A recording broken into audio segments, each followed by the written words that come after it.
Hey guys, it's Wednesday in California, and this is Geeks of the Week.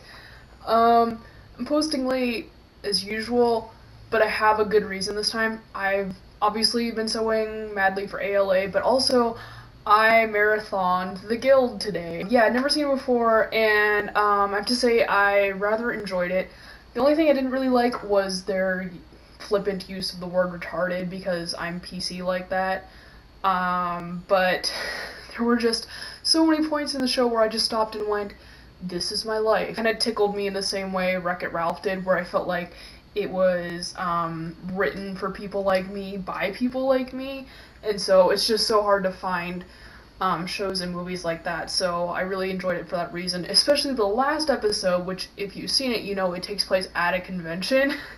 And while it's sort of exaggerated, there's just so many points where it's like, that happens. I've been there. People are really like that. Maybe not to that extreme, but it's so, it's exaggerated, but so true to geek life in so many ways. So, and all of the celebrity cameos are really awesome too, especially in the last episode. So, if you're cruising Netflix looking for something to watch, it's only 5 episodes long. They're all pretty long episodes, but it's a good watch, and you can do it in a day. I did. Speaking of things that have really long episodes and not that many of them, I finally watched Sherlock after avoiding it for a very long time. I did enjoy it. I don't think I'll get obsessed with it, but it is a very enjoyable show. I was really impressed by the cinematography and how they took the original Sherlock Holmes characters and storylines and updated them and made them modern and, you know, just slightly different.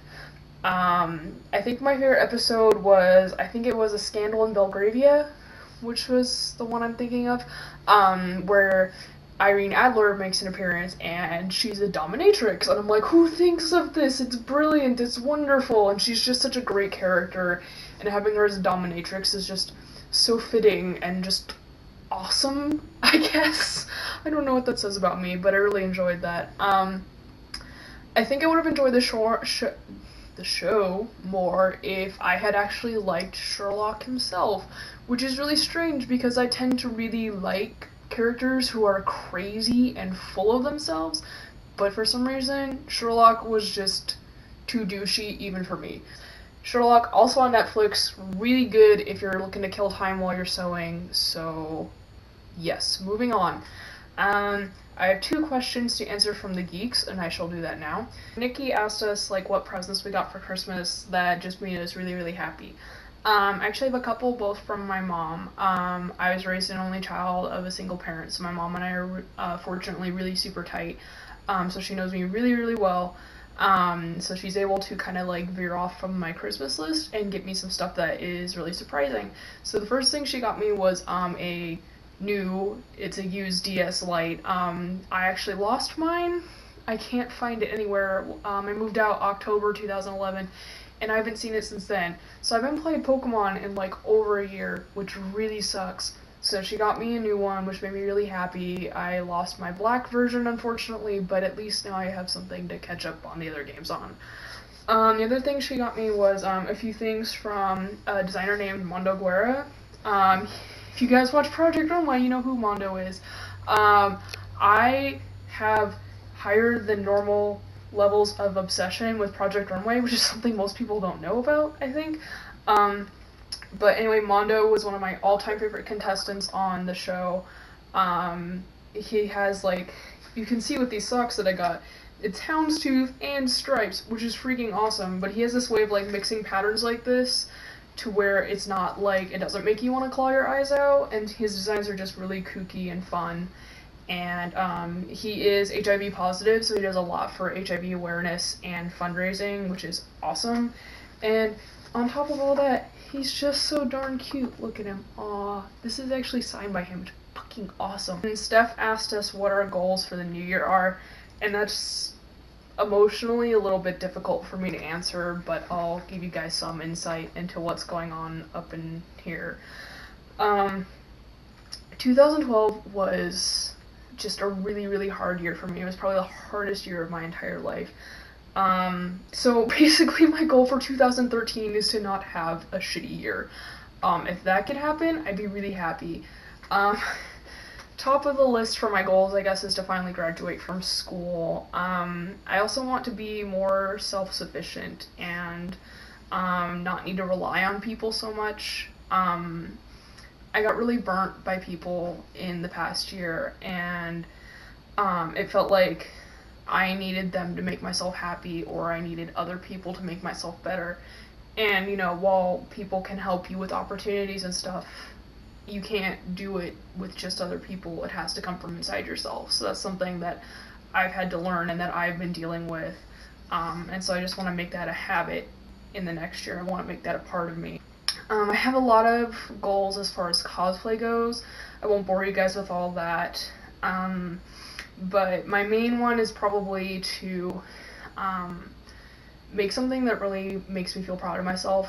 I've been cosplaying, it'll be 4 years this year, and I've made about over 30 costumes, and there's only one that I'm truly, truly proud of. And it didn't happen last year. So last year I didn't make anything that made me feel really proud of myself or made me feel like I really improved. And that got me feeling really, really down about myself. So I want to not be so hard on myself, but at the same time, I want to make something that makes me go, wow, I really improved, I really pushed myself, and this turned out great, and I'm proud of myself. Before I go, there's a couple things I want to mention. As I said last week, I will be attending Anime Los Angeles this weekend. I do have 4 panels and hopefully 2 new cosplays, so if you're interested in seeing where I'll be, what I'll be wearing, and when, hit the links in the descriptions. You should be able to find that information there. I plan on posting it in the morning. And I also want to say that earlier tonight I heard rumors that people have been sending death threats to Homestuck cosplayers, specifically ones attending conventions this weekend. There are quite a few of them this weekend, so naturally some people are really scared by this. And I just want to say, first of all, to the people sending those threats, you're cowards. That's not the way to handle disliking something or the way to treat somebody who likes something different than you. I mean, I think as geeks and as nerds, whatever you want to call us, we all grew up feeling different and feeling like, we were gonna get teased for the things we like, and to turn around in a space and a time that is set aside for us to be ourselves and to show our love for these things, and to have a safe space for you to turn that safe space into a place where people are scared. I cannot tell you how angry that makes me. It legitimately enrages me that you would do that, because a convention space is my home. That's my home. That's home to a lot of people who just want to have 3 days in which they don't have to care what other people think. And anybody who ruins that or threatens that, you are just the absolute worst form of geek, of human being, because there is no reason that you should think that someone needs to die because of something they like. There's no reason to treat people like that just because they like something that you don't. And if you're doing that, I hope you just sit down and really think about what your actions are. That's not something to be taken lightly.